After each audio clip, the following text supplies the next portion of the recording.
Passamos a palavra à deputada Luciane Carbinati por 10 minutos. Quero inicialmente cumprimentá-lo, presidente, deputados, deputadas, cumprimentar todos os professores que aqui estão, de Blumenau e Gaspar também, e cumprimentar as crianças, os alunos que vieram até este parlamento. É muito bom ver as crianças já iniciar a sua vida escolar, compreendendo os espaços de decisão e de formulação de leis e de fiscalização. Bem, a minha manifestação no dia de hoje se refere a algo que tem sido falado, especialmente a partir de segunda-feira dessa semana, que é o Decreto 8.243, de 23 de maio de 2014, decreto este que institui a Política Nacional de Participação Social e o Sistema Nacional de Participação Social. Alguns menos esclarecidos, ou talvez com uma intenção já pré-conceituosa, têm chamado de decreto bolivariano. E eu quero chamar atenção porque creio que um dos grandes males do nosso país é a desinformação.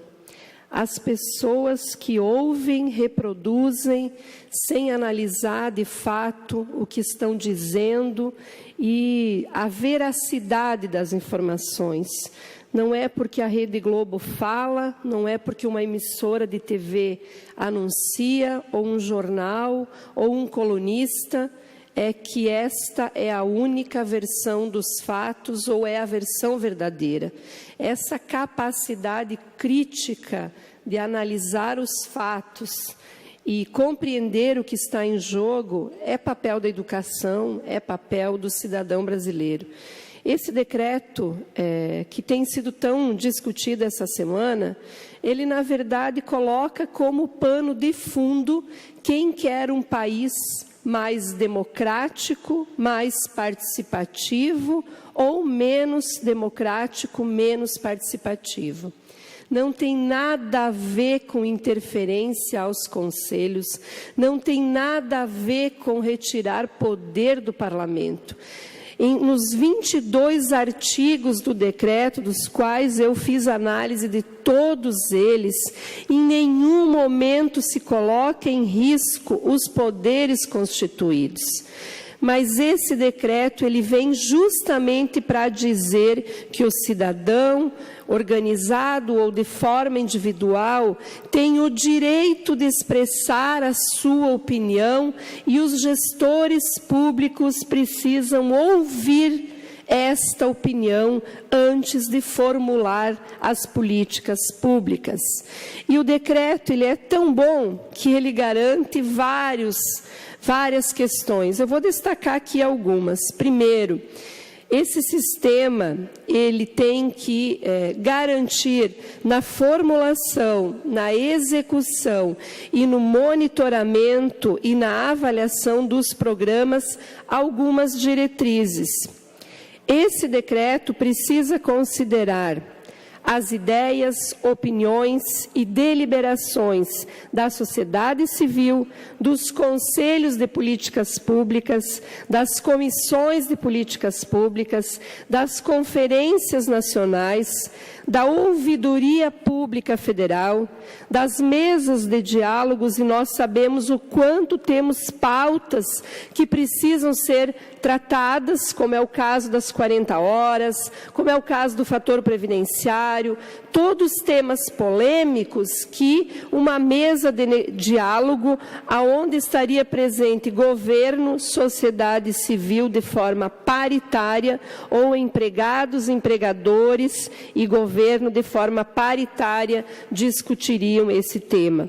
Os fóruns interconselhos, audiências públicas, consultas públicas e ambientes virtuais de participação. São objetivos deste Conselho, aliás, desta política nacional, consolidar a participação social como método de governo. Por que o governo não quer participação social? O que é que um governo tem a perder com a participação social? Eu não consigo compreender. No artigo 4º ainda fala: promover a articulação entre as instâncias e os mecanismos. Ou seja, para sair do papel, senão a gente discute nos conselhos e não sai do papel. E as pessoas começam a desanimar de participar. Aprimorar a relação do governo federal, respeitando a autonomia das partes. Promover e consolidar a adoção de mecanismos de participação nas políticas e programas. E aí vai, todos descritos no artigo 4º de tal decreto anteriormente citado.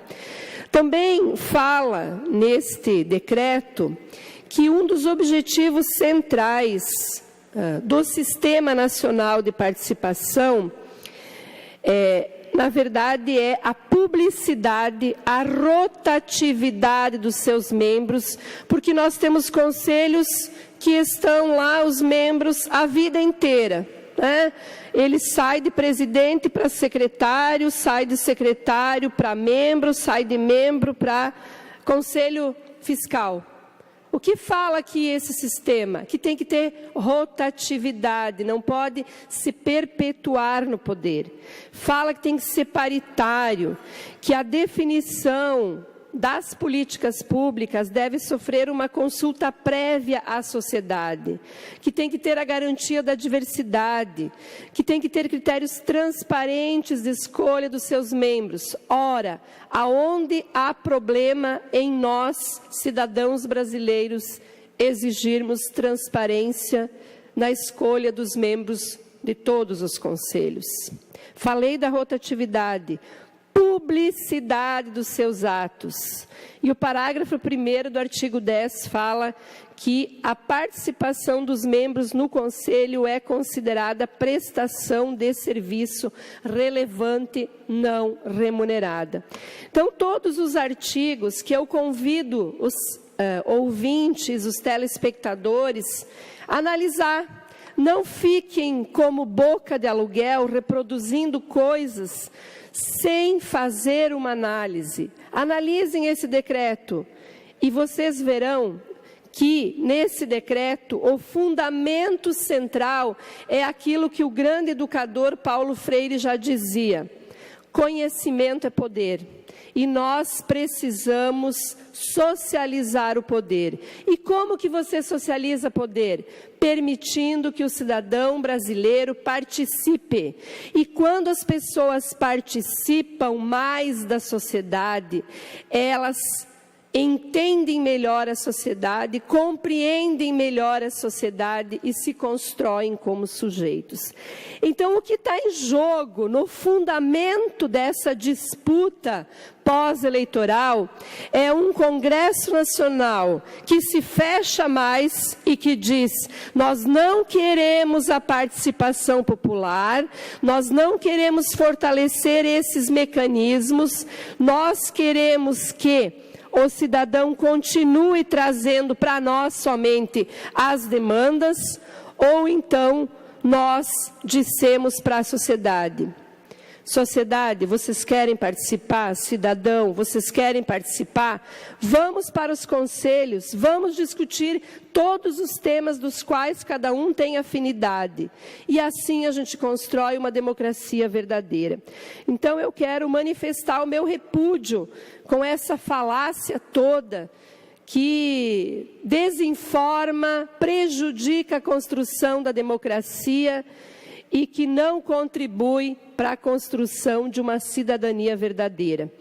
Esse decreto foi rejeitado na Câmara Federal, agora vai para o Senado Federal, e no Senado já está acontecendo um abaixo-assinado online da sociedade brasileira, pedindo aos 81 senadores que se manifestem favorável. Questionamento com relação a decreto, também é outra desinformação. Ah, mas por que não lei e sim decreto? Porque, em primeiro lugar, esse decreto não busca interferir em nenhuma instância de poder já instituída. Em segundo lugar, não cria nenhum cargo, nenhum orçamento. Ele vem para estimular a participação individual e coletiva de todos os sujeitos da sociedade. Então, como presidente da Comissão de Direitos Humanos... Só um minuto, presidente. Concluí. Mais um minuto, deputado. Como presidente da Comissão de Direitos Humanos, eu quero dizer que um direito sagrado é o direito à participação. E nós não vamos aceitar que este direito à participação esteja restringido somente para alguns. Nós queremos uma democracia participativa nesse país, não somente representativa. O papel que nós exercemos aqui é fundamental, mas quando nós temos a capacidade de termos uma lei que diz que os gestores públicos, os parlamentares, governo independente de partido, precisa ouvir e considerar aquilo que a sociedade aponta e levar isso para suas ações, eu creio que não há nada de perigoso nisso. Ao contrário, a democracia sempre é a melhor forma de governo. Obrigado, presidente.